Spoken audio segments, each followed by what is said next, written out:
नमस्कार मित्रांनो, आपल्या सगळ्यांचे माझ्या चॅनलवरती खूप खूप स्वागत आहे. आपण आज बोलणार आहोत होळीच्या आधी साजऱ्या होणाऱ्या होलिका दहन या पवित्र आणि महत्त्वाच्या सणाबद्दल.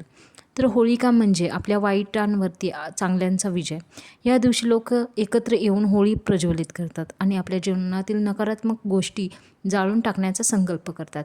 होलिका दहनाची कथा अशी आहे, पुराणानुसार हिरण्यकश्यप नावाचा एक राक्षस होता. त्याला स्वतःला राजा देव मानायला खूप आवडत होतं. पण त्याचा मुलगा प्रल्हाद हा भगवान विष्णूंचा भक्त होता. कश्यपने अनेक प्रयत्न करूनही प्रल्हादचा विश्वास तोडू शकला नाही. मग त्याने आपल्या बहिणीला होलिकाला मदतीला बोलवलं. होलिकाला आग लागणार नाही असा वरदान होता. ती प्रल्हादला मांडीवर बसून अग्नीत बसली. पण चमत्कार असा झाला की भगवान प्रल्हाद सुरक्षित राहिले आणि होलिका जळून नष्ट झाली. या मागचा संदेश असा की वाईट कितीही ताकदवान असलं तरी शेवटी चांगुलपणाच जिंकतो. भक्ती, सत्य, श्रद्धा यांचा नेहमीच विजय होतो.